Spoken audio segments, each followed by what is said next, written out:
julgar sem interesse pessoal.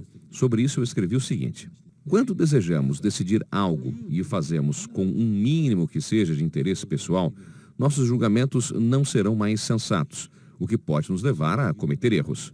Frequentemente, o ser humano é tendencioso nas decisões para sempre tentar se favorecer.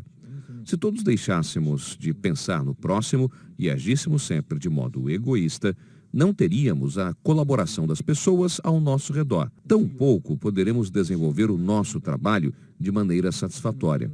Além do mais, o modo egoísta de pensar e de agir deteriora o moral coletivo do grupo, impedindo o desenvolvimento da capacidade de desempenho dos seus integrantes.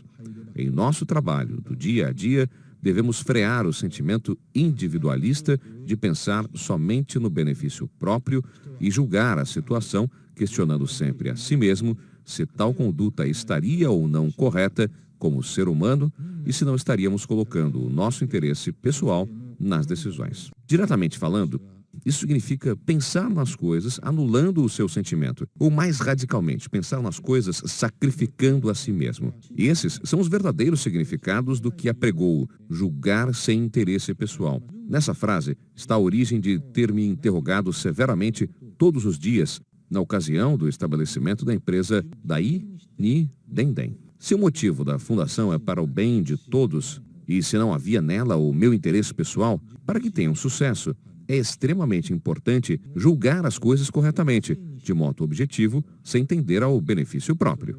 Contudo, pode-se dizer que quase sempre acabamos por colocar o nosso interesse pessoal e o egoísmo quando pensamos em algo, porque o ser humano possui um instinto de autoproteção. Acredito que não haja ninguém que, de fato, comece a pensar após dizer, vou começar a pensar. Normalmente, o ser humano julga e decide intuitivamente quando ocorre alguma coisa.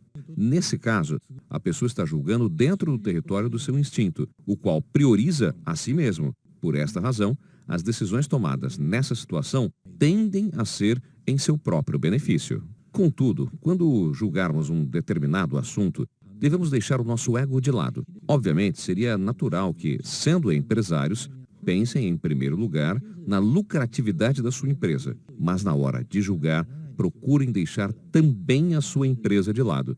Há momentos em que encontramos, de repente, uma solução benéfica e ambas as partes para um problema até então indissolúvel quando pensamos na questão excluindo o nosso egoísmo. Em geral, são problemas que se tornaram complexos porque tivemos sempre um pensamento tendencioso a nosso favor para evitar o prejuízo que conflitava com a intenção da contraparte. Por isso, peço a todos que procurem julgar e decidir as coisas sem colocar o interesse pessoal. Então, como se deve fazer esse julgamento sem envolver o interesse pessoal? Agora, vou lhes ensinar essa técnica. Normalmente, no momento da ocorrência de algo, pensamos o que fazer. Mas antes de tomar uma decisão, pare um instante e faça uma respiração profunda. Nesse momento, recordar. O presidente falou para pensar ignorando o eu, e assim pensarão na questão sob o ângulo de um terceiro. Com isso, certamente encontrarão a melhor solução. Quando um dirigente tomar as decisões erradas, com base no julgamento egoísta, deixará como resultado uma grande raiz do mal para o futuro da empresa. Portanto, esta questão é especialmente importante.